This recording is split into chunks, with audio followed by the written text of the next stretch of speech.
Torcedor cruzeirense, prepare o seu coração.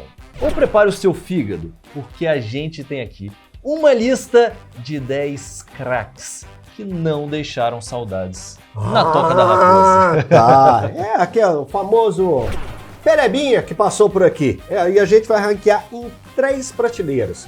O injustiçado, o faz raiva na torcida e também O não atrapalha. o não atrapalha. Só que a ordem é diferente, né? Injustiçado é o Injustiçado melhorzinho. é o melhorzinho, o não atrapalha fica ali no meio e O faz raiva o faz na raiva torcida. aqui é o top.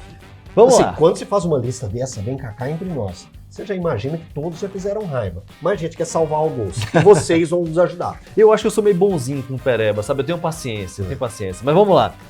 Patrick Bray é o nosso primeiro nome. Patrick Bray, eu posso começar? Pode. Faz raiva na torcida. Patrick Bray fez muita raiva na torcida do Cruzeiro.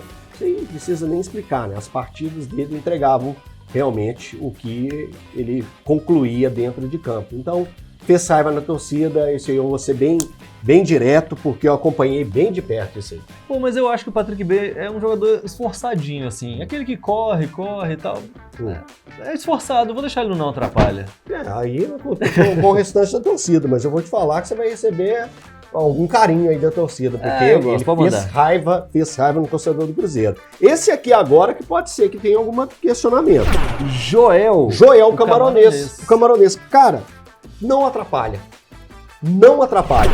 Principalmente pensando assim, a época que ele veio jogar no Cruzeiro, o Cruzeiro tinha bons times. Então, ele era um jogador que ficava mais com aquela questão, aquele rótulo da curiosidade de ter um camaronês. Como que vai ser o Joel jogando aqui agora? Enfim, então, eu acho que ele não atrapalhou, não comprometeu em nada e não tem um rótulo assim pro torcedor cruzeirense de fez raiva demais, nossa, não quero nem ver aqui pintado de ouro. Não, eu acho que ele não atrapalhou, não deixou nenhum tipo de saudade, mas não deixou também uma rusga, não. Mas agora, quando você fala, voltando lá no Patrick Bray, eu acho que o torcedor cruzeirense fica com uma dorzinha no coração de pensar que uma peça dessa aqui fez parte do elenco cruzeirense. Eu achei fraco. O Joel, ele tinha seus lampejos, assim. É um jogador que normalmente entrava só no segundo tempo, tinha pouco tempo para mostrar serviço, mas tinha seus lampejos, assim. De vez em quando saiu um golzinho diferente, saiu uma jogadinha. Eu acho que o não atrapalha tá de bom tamanho para ele. Beleza, então. Fechou. Próximo. Federico Gino. Federico Gino, Que você chegou a figura, trabalhou com ele, né? Acho que foi 2015 que ele tava aqui. 2015. Aqui, amigo do Arrascaeta. Ó. Grande amigo do Arrascaeta. Mas não seguiu muito o exemplo, Ficou nisso. né? Ficou nisso. 2015, 2016, o Cruzeiro teve umas figurinhas. Teve. Passou uma banda aqui.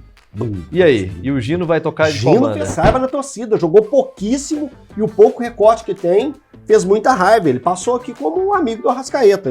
Toda vez que ele aparece, que alguém fala um nome, o amigo do Arrascaeta. O amigo do Arrascaeta, não joga nada. É impressionante, assim. Quando você diz que ele não jogou nada, inclusive pela quantidade de vezes que ele teve em campo, né? Muito bom. É que você vê quando o cara é ruim, é que o técnico não tem nem coragem de colocar o cara pra jogar. Aí que o cara é ruim mesmo. Que é ruim no treino, ele vai atrapalhar no jogo eternamente. É aquele cara que, de vez em quando, você não leva nem pro banco. Cara, o Gino era isso. Nem leão de treino ele era. Nem leão de treino.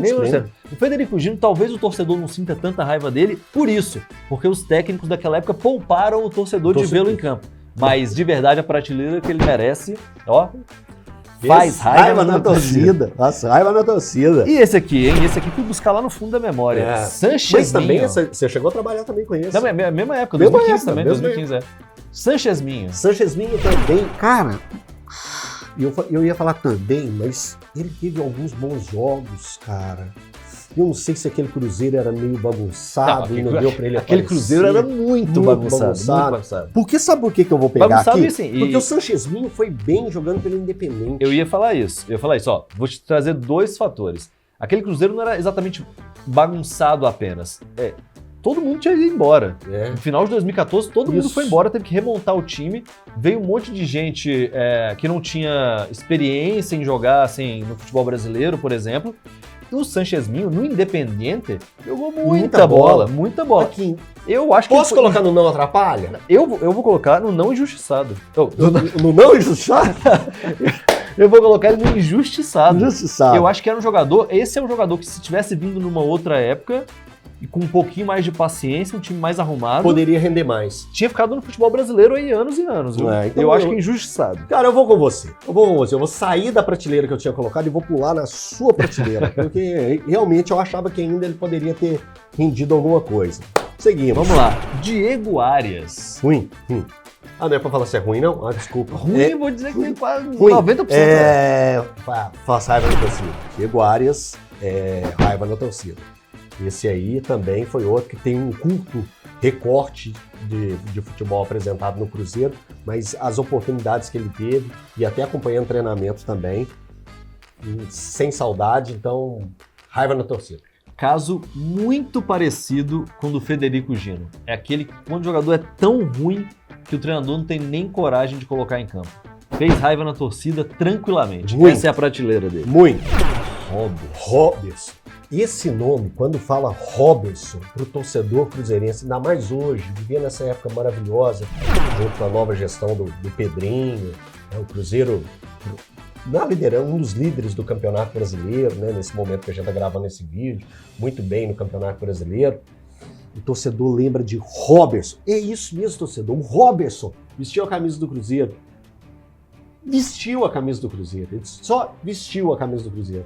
Muito ruim, não jogou nada, absolutamente nada.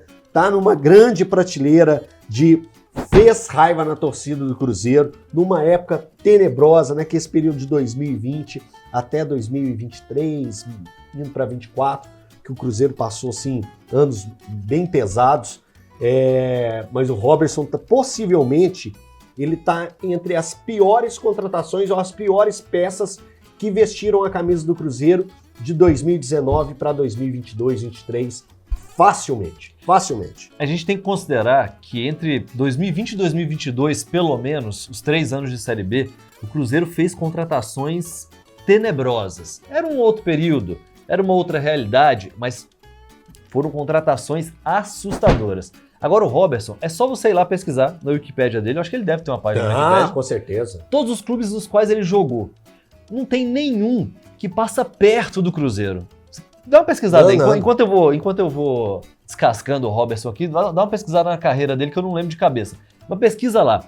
Não fazia nenhum sentido esse rapaz estar no Cruzeiro. Nenhum sentido. Às vezes é até aquele caso que a gente fala, pô, o culpado não é o Roberson, o culpado é quem contratou. Não tinha nada a ver com o Cruzeiro, mesmo aquele Cruzeiro da Série B. Então, ó, fez raiva demais na torcida. Fez raiva demais. Nossa, achou aí? Achei. Olha só, ele passou pelo Juventude, pelo Náutico, pelo Bragantino, não esse Bragantino. Pelo Atlético Goianiense, pelo Juventude, pelo Mirassol, pelo Joinville, pelo Confiança, pelo São José. Ele esteve aqui em 2013. Ou em 2020, desculpa. 2020 e fez 13, é porque eu vi um número aqui. Fez 13 jogos apenas com a camisa do Cruzeiro. Uma das piores contratações, facilmente. Roberson, boa sorte para você aí no São José, do Rio Grande do Sul. Muito bem. E o próximo nome, zagueirão, Douglas Grolli. Antes de mais nada, eu queria dizer que eu era repórter, né? Nessa época, repórter de campo. O Douglas Grolli normalmente era reserva e aí entrava, e como era ruim ter que anunciar Douglas Grolli, dá uma embolada na língua, é horrível. Mas Douglas Grolli. No Cruzeiro, Douglas Grolli fez raiva na torcida. Eu não vou ter meias palavras aqui não. Douglas Grolli fez raiva no torcedor do Cruzeiro. Pode ter tido boas participações em outros times. No Bahia. No Cruzeiro especificamente, eu tenho que colocar ele nessa prateleira que ele merece. Eu vou te dizer que eu achava o Grolli tão ruim no Cruzeiro que eu até me surpreendi bastante quando ele teve um relativo sucesso em outros clubes, que eu me lembro de cabeça agora foi o Bahia. Quando ele foi pro Bahia, eu lembro e falei, não, nem no Bahia ele vai conseguir jogar. E não era esse Bahia do City, né? Era um Bahia piorzinho. E não, ele não vai conseguir jogar. E conseguiu. Eu acho que o torcedor do Bahia, se estiver assistindo esse vídeo aqui, vai até falar, que é isso, pô, o Grolli nessa lista? Não, peraí. Pode estar nessa Mas lista. no Cruzeiro não tinha nível. Não tinha nível pra jogar no Cruzeiro. Fez raiva na torcida. Isso aí. Então, seguindo... Garoto Alano. Alano. E aí? Eu tenho opiniões sobre o Alano. Tenho também. Tenho opiniões. Alano não atrapalha. Alano, o Luxemburgo usou ele em 3 posições diferentes. Eu lembro de 2. Não, usou na lateral, usou no meio e usou no ataque. Não lembrava no meio. E também trocava ele de posição, jogando do lado direito, jogando do lado esquerdo. Então, assim, Velho, o Alano eu acho que também faz parte daquele momento confuso do Cruzeiro. Um momento bagunçado assim, e o Alano acabou, em alguns torcedores, fazendo raiva, e eu tenho certeza que alguns torcedores só colocam ele como faz raiva, mas hoje você vê, né? Ele estava jogando Criciúma agora, no ano passado, na temporada passada, foi temporada passada. Eu sei que ele tá jogando a Série B porque eu vi ele num jogo contra o América. Foi aquele caso, inclusive, que teve com o Miguelito lá, foi com ele. Foi com ele. Foi. Então é isso. Então, assim, ele jogou no Criciúma temporadas passadas aí, e você via que ele rendia bastante na equipe do Criciúma. Então, jogou assim, no futebol português, que não sei se é parâmetro, mas lá ele fazia um relativo sucesso. Também. Então, assim, eu vou salvar ele nessa aí. Eu vou colocar ele no... Não atrapalha. Não atrapalha. Aquele pontinha rápido que às vezes é mais velocidade do que produção, às vezes é mais correria do que, de fato, ali uma entrega tática, mas tem piores, viu? Tem piores. Eu acho que não atrapalha, tá de bom tamanho pro Alan. Não atrapalha, acho que fechou. Luvanor. Luvanor? Velho, o Luvanor, ele não podia nem estar aqui nessa lista. Eu vou te explicar o porquê. Ele fez parte do time que tirou o Cruzeiro da Série B, da segunda divisão. Calma. Eu acho que muitos jogadores ali, o torcedor cruzeirense vai ter um carinho especial. Vai estar numa prateleira de, pô, obrigado. Obrigado. Você foi no pior momento da história do Cruzeiro, você estava ali, você ajudou, você desempenhou, a torcida abraçou o time, lotava o Mineirão. Eu acho que o Luvanor, eu tenho até dó de ter colocado ele nessa lista aqui. Eu tenho a mesma dó que eu tive quando eu vi o Patrick, né, que jogou no Cruzeiro também, que jogou no Atlético, no América, tá na lista dos jogadores do Atlético. O Luvanor, eu vou salvar ele, vou colocar ele como um injustiçado por estar nessa lista. Porque o Luvanor foi importante, torcedor cruzeirense. Naquele momento ele foi muito importante. Luvanor, você está salvo. Você assistiu o Alta Compadecida? Sim, claro. Que quando o Papai do Céu pega e vai salvando a turma, não, Luvanor, você está salvo. Você vai ter mais uma chance. Vai jogar em outro time. Eu comecei esse vídeo aqui falando que eu era paciente com o Pereba, que eu tinha até um certo carinho ali pro jogador ruim, passava pano. Mas eu agora tô achando que é você que... Essa parte você passou um paninho. Esse foi o meu momento. Não, eu não vou colocar ele também assim no faz raiva na torcida, porque não fez. Como você falou, tem até torcedor do Cruzeiro que lembra com algum carinho aí por ter feito parte daquele grupo. Mas lembra quando eu pedi pra gente olhar a carreira do Robertson? Uhum. Se você olhar a carreira do Luvanor, é um negócio de louco. É maluquice. No momento, o último registro que eu tenho dele aqui é num time que eu não consigo nem pronunciar o nome. Mas isso acontece. Albucairiá. Sopa de letrinhas. Maluquice. Não, jogou em lugar nenhum. Mas vou deixar ele não atrapalha. Tá bom. E aí, Keké é o último nome da nossa lista. Keké, da Tom Benz? Nem lembrava, cara. Eu acho que tem que ter uma outra prateleira. Minha memória apagou. Tão ruim que minha memória apagou. Cara, Keké. Pô, Keké é do Tom Benz. Pô, agora eu lembrei, viu, torcedor? Não tô criando fantasma aqui no mercado. Agora eu lembrei, jogou no Tom Benz. Aí no Cruzeiro ele pegou até machucou, depois voltou. Não, fez raiva na torcida, pô. Um ano horroroso do Cruzeiro. Isso aí eu tava aqui em 2020. Pô, ano péssimo do Cruzeiro. Não. Keké não dá. Keké fez raiva da torcida e ele sabe disso. Até o Keké ver nesse vídeo, ele vai concordar. Não, fiz raiva da torcida. Não tem como fugir disso. De verdade, desculpa, eu até tinha esquecido do Keké. Voei aqui. Não, esse é um daqueles jogadores que daqui a 20 anos você vai falar assim, não é possível que esse cara vestiu a camisa do Cruzeiro. Não é possível. Vestiu a camisa do Cruzeiro? Vestiu. Vestiu e fez raiva na torcida. Nenhuma dúvida em relação a isso. Isso aí tem erro. Muito bem. Eu acho que já foi tranquilo com esse do Cruzeiro. Eu acho que sim. Não será que vai xingar a gente? Não, xingar, a gente tem que receber xingamento sempre. Talvez com o Patrick Bray, né? Que eu passei pano pro Patrick, você passou pano pro Luvanor. Vamos ver. Eu acho que passa. Não, e o Sanchez Mini também, a gente falou bem do Sanchez Mini. É verdade. Mas enfim, é isso. Fechou? Fechou. Até a próxima.